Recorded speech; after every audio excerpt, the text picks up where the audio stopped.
Civil కేసులు అంటే ఏమిటి? ఇది ఎలా ఫైల్ చేయాలి? ప్లేంటిఫ్ అంటే ఎవరు? డిఫెండెంట్ అంటే ఎవరు? వాళ్ళకున్న రోల్స్ ఏమిటి?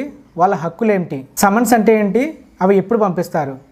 సాక్షులు క్రాస్ ఎగ్జామినేషన్ ఎప్పుడు జరుగుతుంది? అసలు కేసులు ఎందుకు లేట్ అవుతున్నాయి? సివిల్ ప్రొసీజర్ కోడ్ అంటే ఇది మొత్తం ఫస్ట్ నుండి లాస్ట్ వరకు, జడ్జిమెంట్ వరకు, తర్వాత appeal, first appeal, second appeal, అవన్నీ ఈ వీడియోలో ఇప్పుడు మీకు వివరిస్తాను. ముందుగా అందరికీ నమస్కారం. సివిల్ కేసు దాఖలు చేయాలంటే రెండు పార్టీస్ ఉంటారు. అందులో ఒకరు ప్లేంటిఫ్, రెండు డిఫెండెంట్. ప్లేంటిఫ్ అంటే కేసు వేసిన వారు, డిఫెండెంట్ అంటే దాన్ని ఎదుర్కొనేవారు. ఇక ప్లేంటిఫ్ అంటే తన ప్రాబ్లమ్స్ అన్నింటినీ కూడా అగైనిస్ట్గా డిఫెండెంట్ మీద ఒక అడ్వకేట్ని హైర్ చేసుకుని తన ప్రాబ్లమ్స్ అన్నింటినీ కూడా అడ్వకేట్ అని ఆయన కోర్టులో ఫైల్ చేస్తారు. ఆర్డర్ 7 రూల్ 1లో ప్లేంటిఫ్కి సంబంధించి రూల్స్ అండ్ రెగ్యులేషన్స్, తనకి హక్కులు, తన లైబిలిటీస్ అన్నీ కూడా అందులో ఉంటాయి. ఆర్డర్ 3 రూల్ 4 ప్రకారం వకాలత్తు మీద ప్లేంటిఫ్ సంతకం చేసి అడ్వకేట్కి ఇవ్వాలి. దాన్ని పవర్ ఆఫ్ అటార్నీ కూడా అంటారు, అలాగే మెమో ఆఫ్ అపీరెన్స్ కూడా అని అంటారు.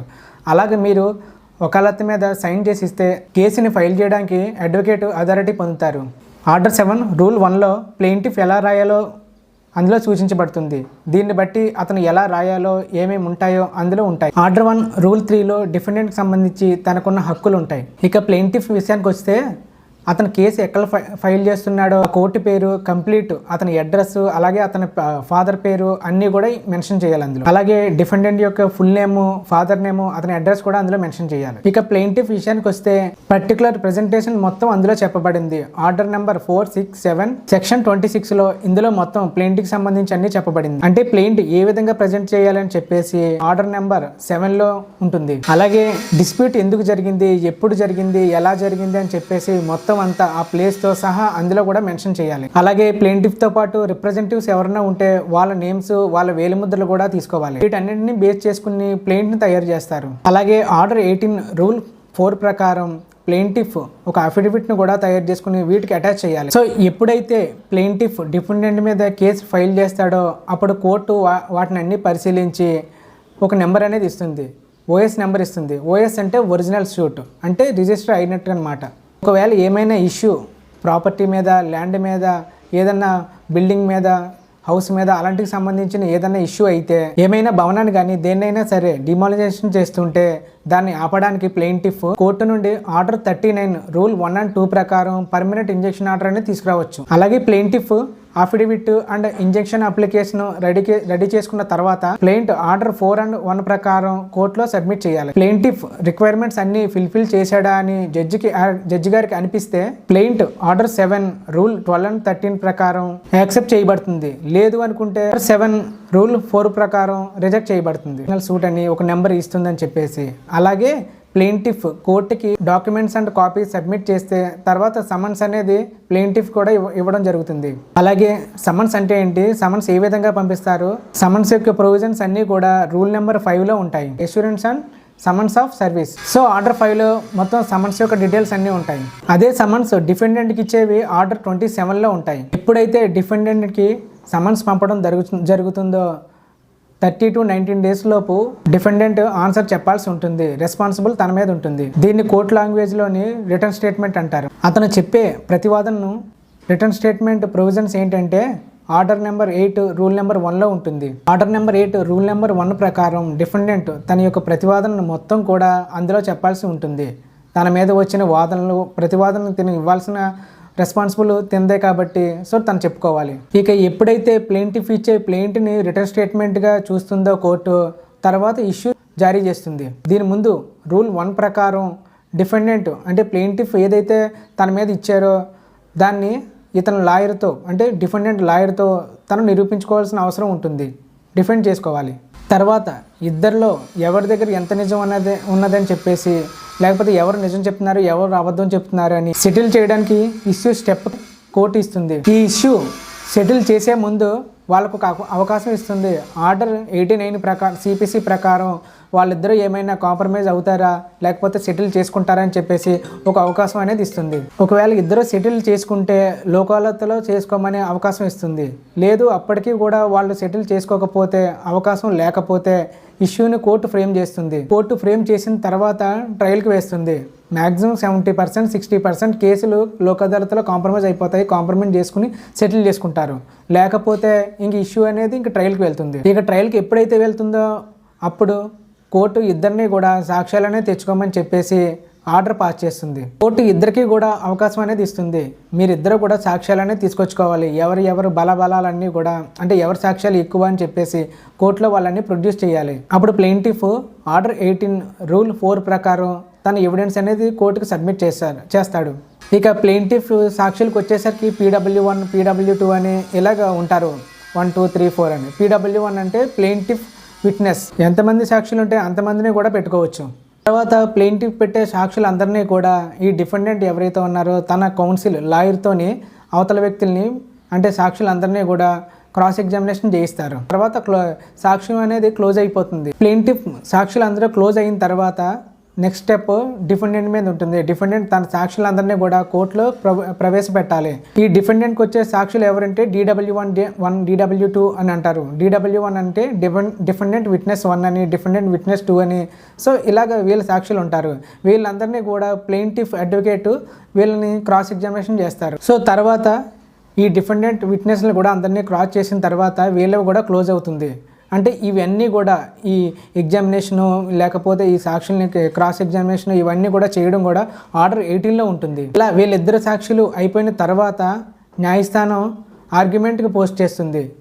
ముందు చెప్పిన వీడియోలోని ప్లెయింటిఫ్ తర్వాత డిఫెండెంట్ ఆర్గ్యూస్ అనేది వినిపించడం జరుగుతుంది. ఈ ఆర్గ్యుమెంట్ ప్రొవిజన్స్ ఏంటంటే ఆర్డర్ 18 రూల్ 1 క్లాస్ 3Aలో చెప్పబడింది. దీని ప్రకారం ఏంటంటే పర్సన్స్గా అయినా కోర్టుకు చెప్పుకోవచ్చు, లేదంటే అడ్వకేట్ ద్వారా అయినా చెప్పుకోవచ్చు, లేకపోతే రిటర్న్ స్టేట్మెంట్గా అయినా కూడా చెప్పుకోవచ్చు. ఎప్పుడైతే ప్లెయింటిఫ్ ఆర్గ్యుమెంట్ అయిపోతుందో దాని తర్వాత డిఫెండెంట్ ఆర్గ్యుమెంట్ అనేది జరుగుతుంది. అలాగే వీళ్ళిద్దరు ఆర్గ్యుమెంట్స్ అయిపోయిన తర్వాత న్యాయస్థానం జడ్జిమెంట్కి పాస్ చేస్తుంది. జడ్జిమెంట్ ప్రొవిజన్స్ ఏంటంటే ఆర్డర్ 20లో జడ్జిమెంట్ ప్రొవిజన్స్ అన్నీ ఉంటాయి. ఆర్డర్ 20 ప్రకారం జడ్జిమెంట్ 30 to 40 days జడ్జిమెంట్ అనేది పాస్ చేయడం జరుగుతుంది. ఈ జడ్జిమెంట్ అనేది ఇచ్చేటప్పుడు ప్లెయింటిఫ్ అండ్ డిఫెండెంట్ ఇద్దరు కూడా అడ్వకేట్స్తో మాత్రం కోర్టుకు హాజరవ్వాలి. ఈ జడ్జిమెంట్ అనేది డిఫెండెంట్కి అనుకూలంగా రావచ్చు, లేదనుకుంటే ప్లెయింటిఫ్కి అనుకూలంగా రావచ్చు. ఎవరికి అనుకూలంగా వచ్చినా సరే ఇద్దరు కూడా అటెండ్ అనేది అవ్వాలి కోర్టుకి. జడ్జిమెంట్ తర్వాత సీల్ కాపీని ఇవ్వడం జరుగుతుంది. అలాగే జడ్జిమెంట్ తర్వాత ప్లెయింటిఫ్ కానీ డిఫెండెంట్ కానీ ఇద్దరు కోర్టు తీర్పుతో వాళ్ళు సాటిస్ఫై అవ్వకపోతే 96, 97, 98 ఆర్డర్ 41 రూల్ 1 ప్రకారం వాళ్ళు పైకోర్టుకి అప్పీల్ చేసుకోవచ్చు. ఈ ప్రాసెస్ అనేది చాలా ఈజీగా అనిపిస్తుంది, కానీ చాలా లేట్ అవుతుంది. ఎందుకంటే ఇప్పుడు ప్లెయింటిఫ్ కానీ డిఫెండెంట్ వాళ్ళ తరపున ఏమైనా సరే వాళ్ళు ఏమైనా చనిపోతే దాన్ని అటాచ్ చేయడానికి వాళ్ళ వారసులకి అటాచ్ చేయడానికి టైం అనేది పడుతుంది. దాని తర్వాత వాళ్ళు ఏమైనా అనారోగ్యంతో ఉంటే దానికి కూడా లేట్ అనేది అవుతుంది కోర్టు కేసులు. దాని ద్వారా ఒకవేళ ఏమైనా సరే వాళ్ళు ఎక్కువ వాయిదాలు కూడా తీసుకున్నా దాని ద్వారా కూడా ఈ కేసులు అనేది కూడా లేట్ అవుతూ ఉంటుంది. అలాగే ఆర్డర్ 16 ఆర్డర్ 17 ప్రకారం ప్లెయింటిఫ్ కానీ డిఫెండెంట్ కానీ ఏదైనా రిటర్న్ స్టేట్మెంట్లో కానీ దేంట్లో అయినా సరే డాక్యుమెంట్లో మిస్టేక్స్ కానీ ఏమైనా ఉంటే దాన్ని కరెక్షన్ అనేది చేసుకోవచ్చు. అలాగే కొన్నిసార్లు అడ్వకేట్స్ కానీ కోర్టుకి హాజరు కాకపోతే అప్పుడు కూడా కోర్టును అభ్యర్థించుకుని నెక్స్ట్ డేకి హీరింగ్ అనేది కూడా వేసుకోవచ్చు. ఇది సివిల్ కేసులకు సంబంధించి ప్రొసీడింగ్స్ ఇలా మొదలవుతాయి, లాస్ట్కి జడ్జిమెంట్ వరకు ఇలా జరుగుతాయి. ఇక నెక్స్ట్ అలాగే ఇంకా తెలుసుకోవాల్సినవి ఇంకా చాలా ఉన్నాయి. ఆర్డర్ 26 ప్రకారం ఒకవేళ మీ మనవాళ్ళు కానీ మీ కొడుకులు కానీ ఎవరైనా కూడా మతం మారితే వాళ్ళు ఏమన్నా మతం మారితే మీ ఆస్తిలో హక్కు అడిగే రైట్ వాళ్ళకు ఉండదు. అది చాలామందికి తెలియదు. ఇంకొందరు అడిగింది ఏంటంటే ఎక్స్పర్టీ ఆర్డర్స్ అంటే ఏంటి అని. ఎక్స్పర్టీ ఆర్డర్స్ అంటే ఏమీ లేదండి. ఇప్పుడు సపోజ్ ప్లెయింటిఫ్ డిఫెండెంట్ ఇద్దరు ప్లెయింటిఫ్ కేసు అనేది వేశారు కోర్టులో. దాని తర్వాత ప్లెయింటిఫ్ పెట్టిన సాక్ష్యాలన్నీ పరిశీలించి వీళ్ళకి అంటే డిఫెండెంట్కి కోర్టు సమన్స్ అనేది పంపిస్తుంది. సమన్స్ పంపించిన తర్వాత అతను రిజెక్ట్ చేస్తే లేదు అనుకుంటే ఆ సమన్స్ వచ్చినా కూడా తన కోర్టుకు హాజరు కాకపోతే ఏం చేసుకుంటారో చేసుకోండి అని వదిలేస్తే అప్పుడు కోర్టు వారు ఈ ఎవరైతే ఉన్నారో ప్లెయింటిఫ్కి అనుకూలంగా తనకి తీర్పు అనేది ఇస్తుంది. కానీ కోర్టు వారు కూడా వెంటనే తీర్పు అనేది ఇవ్వరు. అతను నిజంగానే అతను రిజెక్ట్ చేశాడా, లేకపోతే తెలిసి కూడా ఆర్డర్స్ సమ్మన్స్ వెళ్ళాయని తెలిసి కూడా అతను తీసుకోలేదా అని పరిశీలించి, ఒకవేళ నిజంగానే తీసుకోలేదని భావిస్తేనే ఇతనికి ఆర్డర్స్ అనేవి ఇస్తుంది. సో సమన్స్ ఎప్పుడైనా పంపించినప్పుడు అవి తీసుకుని కోర్టుకు అవడం అనేది మంచిది. లేకపోతే అవతల వాళ్ళకి అనుకూలంగా తీర్పులు వస్తుంది. ఒకవేళ అవతల వాళ్ళకి అనుకూలంగా తీర్పు వచ్చినా కూడా పిటిషన్ అనేది కూడా పెట్టుకోవచ్చు. కాస్త లేట్ అవుతుంది అంతే, ప్రాసెస్ కూడా ఎక్కువ ఉంటుంది. అలాగే ఏదైనా సివిల్ కేసులు వేసినప్పుడు దాన్ని రద్దు చేసుకోవచ్చా అని అడుగుతున్నారు. ఎస్, రద్దు చేసుకోవచ్చు. ఆర్డర్ 51 రూల్ 23 ప్రకారం ఏదైనా సివిల్ కేసులు వేసినప్పుడు, సివిల్ దావాలు వచ్చినప్పుడు దాన్ని రద్దు చేసుకోవచ్చు. లేదు అనుకుంటే సెటిల్మెంట్ చేసుకోవచ్చు, కాంప్రమైజ్ చేసుకోవచ్చు, ఏదైనా చేసుకోవచ్చు. మళ్ళీ ఒకటి గుర్తుంచుకోండి, ఒకసారి రద్దు చేసుకున్న తర్వాత లేదంటే కాంప్రమైజ్ అయిన తర్వాత ఏదైనా అయిన తర్వాత మళ్ళీ అదే కేసు మళ్ళీ వేయడానికంటూ ఉండదు. అది గుర్తుంచుకోవాలి. అలాగే కొన్నిసార్లు పార్టీషన్ కేసులు ఫైల్ చేసినప్పుడు రెగ్యులర్గా చూస్తూ ఉంటాం. ఎటువంటి నోటీసులు ఇవ్వకుండా ఇమీడియట్గా ఇంజెక్షన్ ఆర్డర్, స్టే ఆర్డర్ అనేది ఇస్తూ ఉంటారు. అలాంటి కేసుల్లో స్టే కానీ ఇంజెక్షన్ ఆర్డర్ కానీ రాదు. పార్టీషన్ సూట్కి కంపల్సరీ లీగల్ నోటీస్ అనేది కూడా పంపించాలి. పార్టీషన్ సూట్ పంపించిన తర్వాత కూడా సెటిల్ అవ్వకపోతే పార్టీషన్ సూట్ అనేది వేయాలి. అలాగే పార్టీషన్ సూట్ ఎంతకాలంలో వేయాలో ఇండియన్ లిమిటేషన్ యాక్ట్ ప్రకారం ఆర్టికల్ 65లో చెప్తుంది. 12 years లోపు ఈ పార్టీషన్ సూట్ అనేది వేయాలి. ఎలా కాల్కులేట్ చేయాలి అంటే మీ లాయర్ చెప్తారు ఎలా కాల్కులేట్ చేయాలని చెప్పేసి. అవన్నీ కూడా పరిశీలించిన తర్వాత 12 years తర్వాత కూడా అవుతుంది పార్టీషన్ సూట్ వేయడానికి. కాకపోతే మీరు కోర్టుకి సరైన రీజన్స్ అనేది కూడా చెప్పాలి న్యాయస్థానానికి. అప్పటికి న్యాయస్థానం ఒప్పుకుంటేనే తప్ప మీకు అధికారం లేదు. అలాగే సివిల్ సూట్ ఫైల్ చేసేటప్పుడు మన ప్రాపర్టీకి సంబంధించి కోర్టు ఫీజు అనేది చాలా కట్టాల్సి వస్తుంది. అలాగే కొన్నిసార్లు లక్షల్లో కూడా కట్టాల్సిన అవసరం ఉంటుంది. ఆ ప్రాపర్టీ ఎంత వాల్యూ ఉంటుందో దాని ప్రకారం కోర్టు ఫీజు అనేది కూడా ఉంటుంది. చాలామంది ఏం చేస్తుంటారంటే అంత కోర్టు ఫీజు కట్టలేక చాలామంది వదిలేస్తూ ఉంటారు. ఒకటి గుర్తుంచుకోవాలి, వాటికి సంబంధించి బిలో ప్రాపర్టీకి సంబంధించి అంటే లోక్ అదాలత్లో మీరు కానీ ఆధార్ కార్డు కానీ చూపించినట్టయితే, అంటే తెల్ల రేషన్ కార్డు అలాంటిది ఏమైనా చూపించినట్టయితే ఆఫ్టర్ కేసులు గెలిచిన తర్వాత డిపాజిట్ చేయాల్సిన అవసరం ఉంటుంది. ఒకవేళ కోర్టు ఫీజులు కట్టి మ్యాటర్ సెటిల్మెంట్ అయితే, మధ్యలోనే సెటిల్మెంట్ అయితే కనుక సెక్షన్ 89 ప్రకారం ఖచ్చితంగా కోర్టు మీరు ఏదైతే కట్టారో అది 100% మీకు రిటర్న్ వెనక్కి వస్తుంది. అవుట్ ఆఫ్ కోర్టు ఏదైతే ఉందో అక్కడ సెటిల్మెంట్ అయిపోతే దాని తర్వాత మీరు లోక్ అదాలత్లో పెట్టుకుని ఆ వ్యక్తుల ద్వారా పెట్టుకుని దాని తర్వాత మీ డబ్బు అనేది వెనక్కి తిరిగి వస్తుంది. అలాగే కొన్నిసార్లు మనం డబ్బులు ఎవరికైనా ఇస్తుంటాం, అప్పు ఇస్తుంటాం, తర్వాత తను పే చేయడు. కానీ తన పేరు మీద ఇల్లులు కానీ లేకపోతే ఇంకా ఏమన్నా కానీ ప్రాపర్టీస్ అనేవి కానీ ఏమన్నా ఉంటాయి, దాని మీద రెంట్లో గంట వచ్చేవి.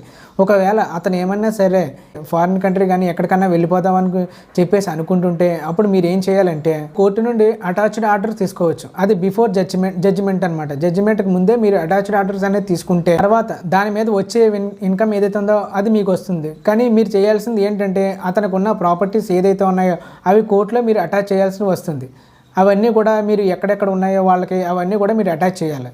కొందరు అంటూ ఉంటారు సివిల్ కేసులో కోర్టు ఫీజులు చాలా ఎక్కువ ఉంటాయని చెప్పేసి. సివిల్ కేసులో కొన్ని వాటిల్లోనే సరే వాటికి సంబంధించిన వాల్యూ ప్రకారమే సివిల్ కేసులో అమౌంట్ అనేది ఎంత ఉంటుంది.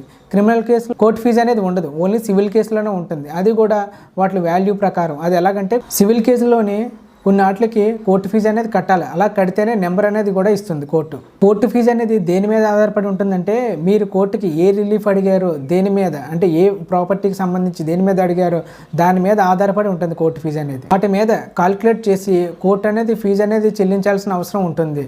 ప్రతిదానికి స్పెసిఫిక్గా ఇంత ఉంటుంది అని సరే ఎవరు కూడా చెప్పలేము. ఒక లీగల్ హెయిర్ సర్టిఫికేట్ కావాలంటే దానికి మాత్రం 5% కట్టాల్సిందే. కోర్టు నుండి లీగల్ హెయిర్ సర్టిఫికేట్ కావాలి అంటే ఏ ప్రాపర్టీ నుండి ఏ ఆస్తి నుండి మీరు కావాలనుకుంటున్నారో, ఏ అమౌంట్ నుండి అయితే మీరు కావాలనుకుంటున్నారో దాని మీద మీరు 5% అనేది కట్టాల్సి ఉంటుంది. ఒకవేళ ₹1,00,000 సంబంధించి లీగల్ హెయిర్ సర్టిఫికేట్ అడిగితే దానికి 5% అంటే 5 లక్షలు కోర్టుకి ఖచ్చితంగా కట్టాల్సిందే. ఇది ఒకటి మాత్రం ఖచ్చితంగా ఉంటుంది. మిగతా విషయాలకు సంబంధించి కోర్టు ఫైల్ అంటే దానికి క్లియరేషన్ అడిగితే క్లియరేషన్ వేసాం అనుకోండి 20A ప్రకారం డిక్లరేషన్ అడిగితే ఒకటి, డిక్లరేషన్ పర్ఫెక్షన్ ఇంజెక్షన్ అడిగితే ఒకటి, అలాగే ఎక్స్క్లూజివ్ రైట్స్ మీద, బుక్స్ మీద, లేదనుకుంటే మ్యూజిక్ మీద, ఏదైనా సరే కాపీ రైట్స్ మీద దానికి ఇంత అంత అమౌంట్ అని మనం కాలిక్యులేట్ చేయలేం, మనం చెప్పలేం. ఎందుకంటే మనం ఒక అమౌంట్ అనుకుంటాం, కోర్టు ఒకలా కాలిక్యులేట్ చేస్తుంది. అలాంటి వాటికి ఇంత అమౌంట్ అని కూడా మనం చెప్పలేం. దాని మీద ఎంత అనేది అడగాలని చెప్పేసి, దాని మీద ఎంత పర్సెంట్ కోర్టు ఫీజు చెల్లించాలని చెప్పేసి మనం ఏమీ చేయలేం. సో కోర్టే డిసైడ్ చేస్తుంది, అదంతా కాలిక్యులేట్ చేసి. అలాగే పార్టీషన్కి సంబంధించి పొజిషన్లో ఉంటే ఒక ఫీజు ఉంటుంది, పొజిషన్లో లేకపోతే ఇంకొక ఫీజు ఉంటుంది. అప్పుడే పొజిషన్లో వేసి ఆ దావాలో ఉన్న ఆస్తి అమ్మినట్లయితే ఆ రిజిస్టర్డ్ డాక్యుమెంట్ రద్దు చేయడానికి ఒక ఫీజు కట్టాలి. అంటే మీరు ఏ రిలీఫ్లు అడుగుతున్నారు, అంటే దేని గురించి మీకు కావాలి అంటే ఇంత అంత అని చెప్పలేం. ఎందుకంటే ప్రాపర్టీస్ అనేది ఎంత కాలిక్యులేట్ చేస్తాయి అనేది మనం చెప్పలేం. ఎందుకంటే అది గవర్నమెంట్ లెక్కల్లో ఒకటి ఉంటుంది, ప్రైవేట్ లెక్కల్లో ఒకటి ఉంటుంది. సో అంతా కాలిక్యులేట్ చేసుకుని దాని మీద కోర్టు ఫీజు కట్టాల్సిన అవసరం ఉంటుంది. అది ఎవరో కూడా చెప్పలేం. మనం ఏదైతే చెప్పి కోర్టుకి పర్మనెంట్ ఇంజెక్షన్ అడుగుతున్నామా, లేకపోతే పర్టికులర్ ఇంజెక్షన్ అడుగుతున్నామా, లేకపోతే మ్యాండేటరీ ఇంజెక్షన్ అడుగుతున్నామా అని చెప్పేసి దాని మీద ఆధారపడి ఉంటుంది.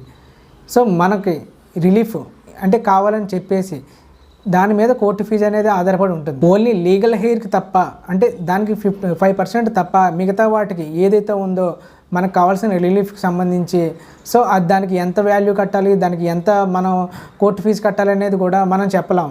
ఎందుకంటే ఎక్కువ అవ్వచ్చు, తక్కువ అవ్వచ్చు. సో కోర్టు అనేది అన్నీ కాల్కులేట్ చేసి మొత్తం అంతా చూసి అప్పుడు కోర్టు ఫీజు ఇంత అని చెప్పేసి కోర్టు వారు నిర్ణయిస్తారు. అప్పుడు మనం దాన్ని చెల్లించాలి. చాలామంది ఏం చేస్తుంటారు, కోర్టు ఫీజు ఎక్కువ అయిపోతుందని చెప్పేసి ఆ కేసు అనేది ఉపసంహరించుకుంటారు, లేదనుకుంటే అది వేయరు. సో ఒకటి గుర్తుంచుకోవాలి, కోర్టు ఫీజు మనం ఎంతైతే చెల్లిస్తామో మనకు అనేది న్యాయం అనేది జరుగుతుంది. ఇది సివిల్ కేసుకు సంబంధించి. ఇంకా సివిల్ కేసులో చాలా రకాలు చాలా ఉంటాయి, అవన్నీ తర్వాత వీడియోలో చెప్తుంటాను మీకు.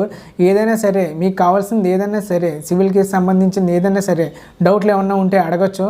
ఒకటి గుర్తుంచుకోండి, ఎప్పుడూ కూడా ఎవరు కూడా పోలీస్ స్టేషన్ మెట్లు, కోర్టు మెట్లు, లాయర్ల మెట్లు ఎవరో కూడా ఎక్కకూడదని ప్రార్థిస్తూ కోరుకుంటూ జై హింద్.